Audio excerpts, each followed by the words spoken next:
ভাই ও বোনেরা, প্রিয় এলাকাবাসী, প্রতিবেশীবৃন্দ, আসসালামু আলাইকুম। আসসালামু আলাইকুম। আজকে কেমন আছেন আপনারা? এই যে পিছনে কেমন আছেন? ভালো আছেন? আমি তো আপনাদের প্রতিবেশী, এই ১৭ এলাকারই আমি মানুষ। বিগত ১২ তারিখের নির্বাচনে আপনারা ভোট দিয়ে আমাকে তথা বাংলাদেশ জাতীয়তাবাদী দলের ধানের শীষকে আপনারা জয়যুক্ত করেছিলেন এই ১৭ নির্বাচনী আসন থেকে। তার জন্য আজকে আমি আবারও ঢাকা ১৭ সকল ভোটারকে জানাই আন্তরিক ধন্যবাদ। প্রিয় ভাই বোনেরা,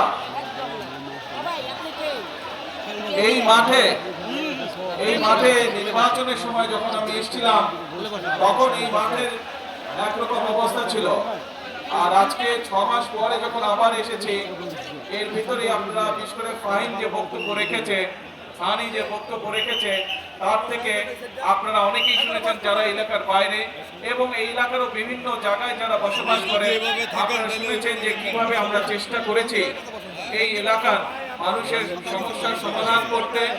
আমরা চেষ্টা করেছি এলাকার সমস্যার সমাধান করতে।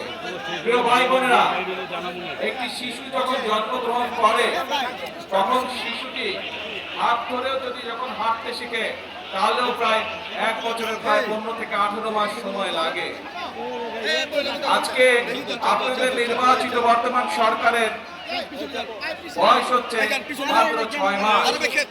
আমরা দেখেছি যে বিগত স্বৈরাচারের সময়, ফ্যাসিবাদের সময় যাদের বিরুদ্ধে রাজপথে নেমে এই দেশের ছাত্র জনতা আন্দোলন, গণ অভ্যুত্থানের মাধ্যমে আন্দোলন সফল করেছিল, সেই ফ্যাসিবাদের সময়, সেই স্বৈরাচার সময় আমরা দেখেছি সামগ্রিকভাবে সমগ্র বাংলাদেশের কি অবস্থা হয়েছিল এবং আমরা দেখেছি কিভাবে বাংলাদেশের অর্থনৈতিক ব্যবস্থাকে ধ্বংস করে দেওয়া হয়েছিল। আমরা দেখেছি কিভাবে এই মেগা প্রজেক্টগুলো বলা হয়, মেগা প্রজেক্টগুলো করা হয়েছিল, সেই মেগা প্রজেক্টগুলো কিভাবে তাদের নিজস্ব লোককে দেওয়ার মাধ্যমে ২ গুণ ৩ গুণ ৪ গুণ বেশি দামে করার মাধ্যমে এই দেশ থেকে অর্থ বিদেশে পাচার করে দেওয়া হয়েছিল। প্রিয় ভাই বোনেরা, আমরা দেখেছি যে কিভাবে এই দেশের স্বাস্থ্য ব্যবস্থাকে ভেঙে ফেলা হয়েছিল, বিশেষ করে কিভাবে এই দেশের স্বাস্থ্য ব্যবস্থাকে আরেকটি দেশের উপরে নির্ভরশীল করে তোলা হয়েছিল এবং মানুষকে একরকম বাধ্য করা হতো সেই সময় যে তোমরা অমুক দেশে গিয়ে স্বাস্থ্য সুবিধা নাও। প্রিয় ভাই বোনেরা, আমরা দেখেছিলাম কিভাবে এই দেশের শিক্ষা ব্যবস্থাকে তারা ধ্বংস করে দিয়েছিল। অর্থাৎ শিক্ষা ব্যবস্থাকে ধ্বংস করে দেওয়া মানে আগামী দিনের ভবিষ্যৎকে ধ্বংস করে দেওয়া।